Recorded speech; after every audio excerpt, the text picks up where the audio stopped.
তুমি যখন কাজে যাও দুলাভাই তখন আমাকে বলে চল আমরা রুমে গিয়ে গল্প করি, সিনেমা দেখি। তুমি বাসায় না থাকলেই দুলাভাই শুধু আমায় তার রুমে ডাকে আর বলে আমার মাথায় কেমন জানি জিন জিন করে ব্যথা করছে, একটু মাথায় মালিশ করে দিত, তাহলে হয়তো মাথার ব্যথাটা কমে যেতে পারে। দুলাভাই বলে তোর বোন তো সারাদিন অফিসের কাজে থাকে, আমার দেখাশোনা তৈরি করতে হবে। 11 বছরের ছোট বোনের মুখে এমন কথা শুনে থমকে দাঁড়ায় মিতু। বোনকে কাছে টেনে নিয়ে মাথায় হাত বুলিয়ে জিজ্ঞাসা করে, হ্যাঁ না বই না আমার, কি কও এইসব? উনি তোমার ভাইয়ের মতো, তোমারে অনেক স্নেহ করে। হেই দিন তুমি কাজে যাওয়ার পর দুলাভাই আমারে কইল হেনা পানি দে। আমি পানি নিয়ে যাইতেই আমাকে বলল, তোরে অনেক টাকা দিন, তুই স্কুলে গিয়ে ফুচকা খাবি, বন্ধুদের নিয়ে ঘুরতে পারবি, তুই শুধু আমার একটা কথা রাখবি। দুলভাই কি বলতে চায় তা না শুনেই আমি চলে এলাম। মিতু চমকে উঠল, কি শুনছে ছোট বোনের মুখে এইসব? একমাত্র ছোট বোন হেনা, বাবা মা ছোট থাকতেই মারা যায়। বাসায় বাসায় কাজ করে দুজনের পেট চালাতো মিতু। একদিন শাকিলের সাথে পরিচয়। শাকিল ছিল কেয়ারটেকার, সেই বাসায় কাজ করত মিতু। প্রথম প্রথম লজ্জায় কথা বলতে পারত না শাকিলের সাথে। আস্তে আস্তে দুজনের প্রেম করা, তারপর বিয়ে। বিয়ের পর থেকেই হেনা ওদের কাছে। 1 বছর হয়েছে মিতু আর শাকিলের বিয়ে। মিতু সকাল হলেই রান্না সেরে চলে যায় কাজে। শাকিল যে বাসার কেয়ারটেকার সে বাসায় ঘর উঠিয়ে থাকতে দিয়েছে মালিক, তাই শাকিল সারা দিন বাড়িতে থাকে। হেনাকে একটা স্কুল এ ভর্তি করেছে মিতু। সকাল থেকে 12টা পর্যন্ত স্কুল, বাকিটার সময় ঘরের টুকটাক কাজ করে। হেনা দেখতে চমৎকার, কিন্তু মিতু দেখতে তেমন সুন্দর ছিল না। তাছাড়া বাকিটা দুই বোনের একরকম দেখতে। কিন্তু ইদানিং হেনা একটু বেড়ে উঠেছে, 12 বছরে পা দিয়েছে সেদিন। শাকিল দিন দিন হেনার দিকে অন্যরকম দৃষ্টিতে চেয়ে থাকে, যেটা হেনা পছন্দ করত না। মিতু কাজে গেলেই এটা ওটার বাহানায় রুমে ডাকে হেনাকে শাকিল। হেনাকে দিয়ে শাকিল তার সুকেসের চাবি দিয়ে বলে, তুই সুকেস থেকে আমার হিসেবের খাতাটা এনে দে তো। মাঝে মাঝে বলতো, দেখ হিসাব করতে করতে আমার মাথা ব্যথা শুরু হয়ে গেছে, একটু মাথাটা ম্যাসাজ করে দে, তাহলে ব্যথাটা হয়তো কমে যাবে। দুলাভাই আমার কপালে হাত দিয়ে বলল, তোর শরীর এত গরম কেন? দেহি দেহি কাছে আয়, তোর জ্বর আইলো নাকি? হেনা বলল, না শরীরের জ্বর নেই, গরমের যে তাপমাত্রা পড়ছে এমনই শরীর গরম থাকে।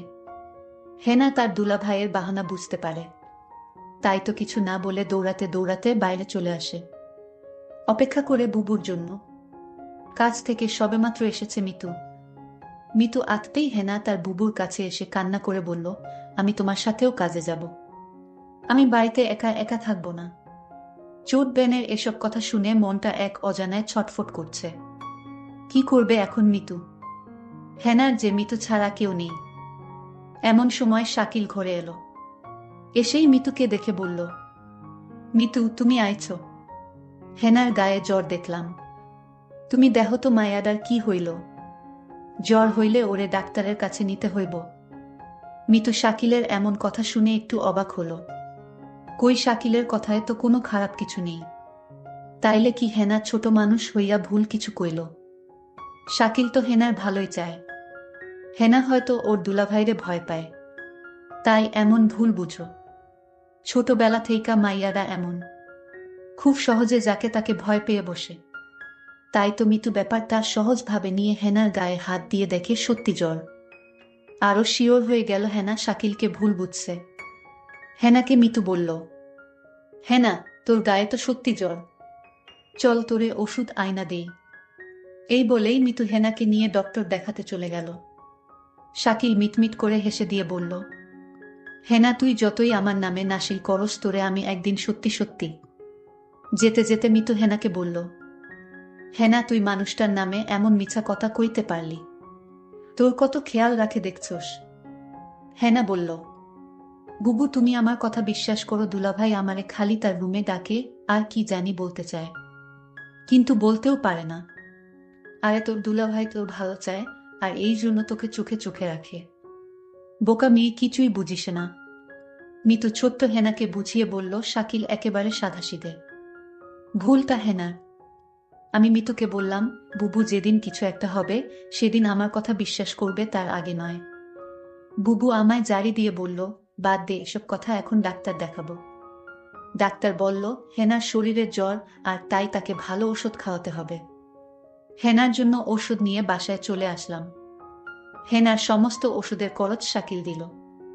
আমি হেনাকে বললাম, হেনা দেখছিস আমাদের কত কেয়ার করে তোর দুলাভাই। ওষুধের সমস্ত খরচ শাকিল দিয়ে দিল। বুবু আমার মনের কথাটা বুঝল না। বুবু, তুমি শুধু শাকিল ভাইয়ের উপরের দিকটাই দেখলে, ভিতরের রূপটা দেখলে না। রাতে খাওয়া দাওয়া শেষ করে হেনা শুয়ে পড়ল। আমি হেনাকে বললাম, কিরে হেনা, তুই ওষুধ খেলি না? ঔষধ না খেলে তোর জ্বর ভালো হবে না, তুই দিন দিন অসুস্থ হয়ে যাবে। বুবু, আমার গায়ে জ্বর নেই, আমি ওষুধ খাবো না, আমি সুস্থ আছি। কি বলছিস পাগলি মেয়ে? ডাক্তার বলল জ্বর আছে, আর সে বলছে জ্বর নেই। বুবুর জুড়াজুড়িতে আমি জ্বরের ওষুধটা খেয়ে নিলাম। আমার কিছুই করার ছিল না। আমি জানতাম আমি যদি বুবুর কথা না শুনি বুবু অনেক কষ্ট পাবে, কারণ এই পৃথিবীতে বুবুর আমি ছাড়া আর কেউ নাই। আর তাই আমি বুবুকে কষ্ট দিতে চাই না। কিন্তু বুবু আমার একটা কথা কোনোভাবেই বিশ্বাস করছে না। কিন্তু বুবু বিশ্বাস করবে সেই দিন যেদিন আমার একটা কিছু হবে, তার আগে না। কিছুদিন পর বুবুর অফিস বন্ধ দিয়েছিল 1 সপ্তাহ। সারাদিন বুবু বাড়িতে থাকতো। আমি স্কুলে যেতাম আর 12টা বাজে চলে আসতাম। কিন্তু বুবু এই 1 সপ্তাহ বাড়িতে থাকাতে শাকিল ভাই কেমন জানি হয়ে গেছে। দুলাভাই মেজাজ দেখি কিটকিটে হয়ে গেছে। আমার মনে হয় বুবু বাড়িতে থাকায় দুলাভাই এটা কিছুতেই সহ্য করতে পারছে না। পরদিন আমি স্কুল থেকে ফিরলাম, রৌদ্র দিয়ে আসলাম, শরীর গরমে মনে হয় পুড়ে যাচ্ছে। দুলাভাই তখন আমার কপালে হাত দিয়ে বলল, সর্বনাশ, মেয়েটা তো আজ জ্বরে পুড়ে যাচ্ছে, তাড়াতাড়ি চলো ডাক্তারের কাছে নিয়ে যাই।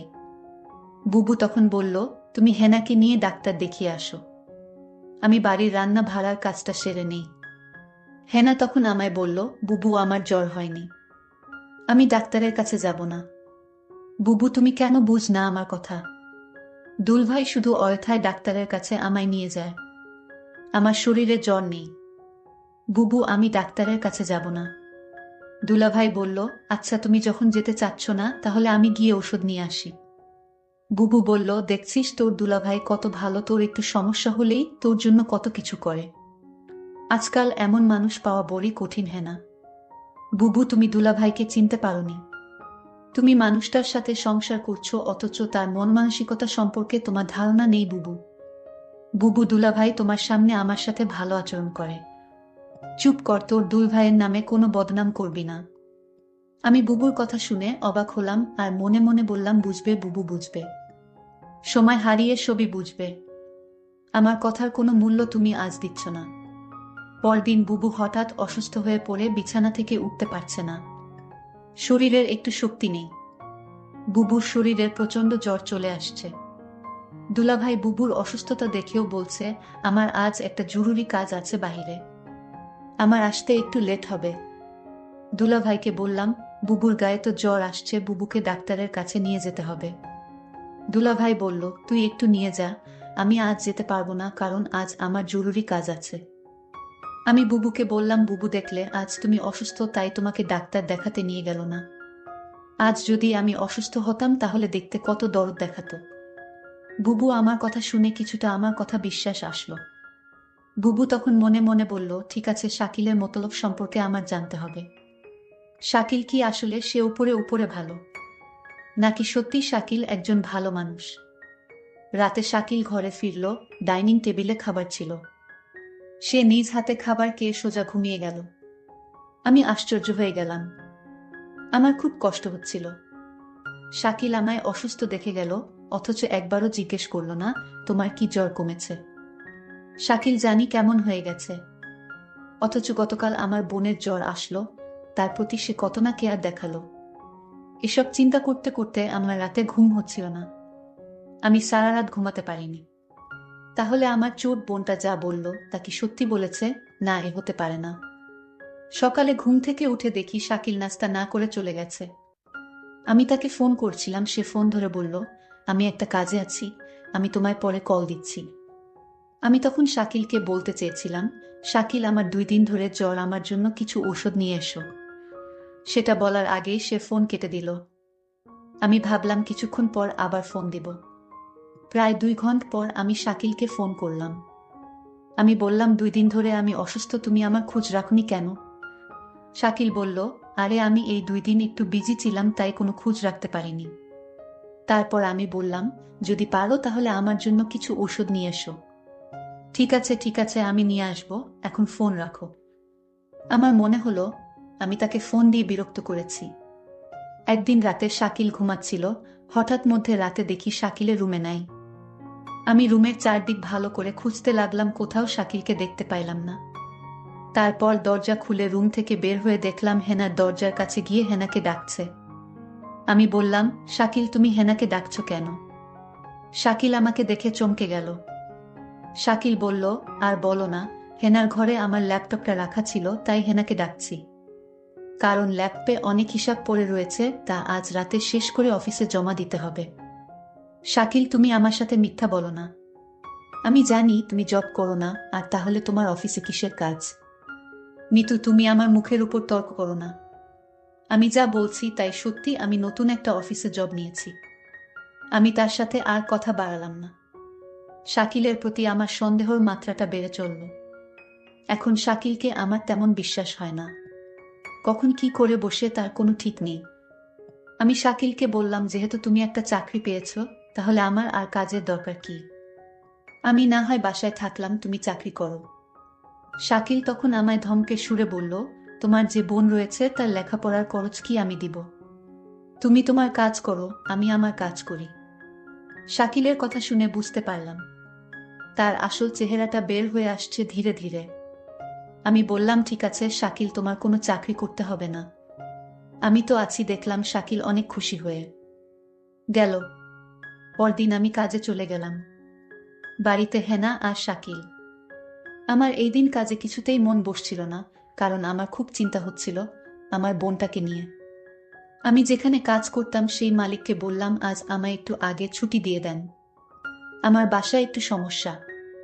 মালিক বলল, ঠিক আছে, আজ তোমাকে আগে ছুটি দিয়ে দিব। কোনরকম অফিসের সময়টা গেল।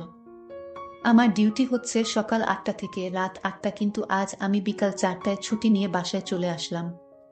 বাসায় এসে দেখি বাড়িতে কেউ নাই, একদম নিবিড়।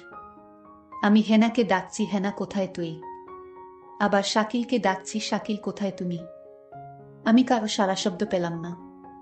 সমস্ত বাড়ি খুঁজছিলাম, কাউকে দেখতে পাচ্ছিলাম না। শুধু একটা জায়গা বাকি ছিল, আর সেই জায়গাটা হলো বাথরুম। আমি বাথরুমের দিকে গেলাম, গিয়ে যা দেখলাম তা দেখে আমার মনে হচ্ছিল আমার দম আটকে গেল। আমি দেখলাম হেনা একপাশে পড়ে আছে। আমি দৌড়ে কাছে গিয়ে হেনাকে ডাকলাম, হেনা বোন আমার, তোর কি হয়েছে? হেনার কোনো সারা শব্দ নেই। চিৎকার করে হেনাকে ডাকছি, এই হেনা, উঠ, তোর কি হয়েছে বোন? আমি কথা দিচ্ছি আমি আর কোনোদিন তোরে বাসায় একা রেখে কাজে যাব না। লক্ষ্মী বোন আমার, তুই উঠ, আমার সাথে রাগ করিস না। হেনার মুখ দিয়ে কোনো কথাই বের হচ্ছিল না। একটা সময় বুঝতে পারলাম হেনা আর নেই। হেনা আমার সাথে অভিমান করে চলে গেছে। হেনা মরে গেছে।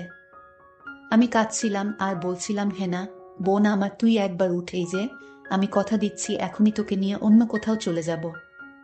হেনা আমার কথা শুনছিল না। শুনবে কি করে, সে তো মরে গেছে। আমি হেনার হাতে একটা চিঠি দেখতে পেলাম। চিঠিটা তার হাত থেকে নিয়ে খুলে দেখলাম। চিঠিতে লেখা ছিল, বুবু তুমি আমার কথা বিশ্বাস করছিলে না। আমি অনেক কষ্ট নিয়ে দুনিয়া থেকে চলে গেলাম। এর কারণ হলো আমার দুলাভাই। বুবু তুমি আমাকে ক্ষমা করে দিও। আর তোমার প্রতি একটা অনুরোধ, তুমি শাকিলকে ছেড়ে চলে যেও, তা না হলে আমার আত্মা শান্তি পাবে না। আমার আর বুঝতে বাকি রইল না কেন হেনা দুনিয়া ছাড়ল। কি ঘটেছিল? আমার বোন ঠিকই বলেছিল, বুবু তুমি সময় হারিয়ে সব বুঝবে। আজ আমার বোনের কথার ফল আমি পেয়ে গেলাম। কিন্তু আমি এর শেষ দেখে ছাড়ব। আমি শাকিলকে খুঁজতে লাগলাম। আমি শাকিলকে কোথাও খুঁজে পাচ্ছিলাম না। তারপর আমার বোনের হাতের চিঠি দিয়ে শাকিলের নামে মামলা করলাম। শাকিলের সারা জীবনের জেল হয়ে গেল। বন্ধুরা, আমি কষ্ট করে তোমাদের জন্য গল্প তৈরি করি। যদি গল্পটি ভালো লাগে তাহলে ভিডিওতে একটি লাইক করে পাশে থাকবেন। আর এরকম নতুন নতুন গল্প পেতে আমার চ্যানেলটি সাবস্ক্রাইব করে পাশে থাকবেন। ধন্যবাদ।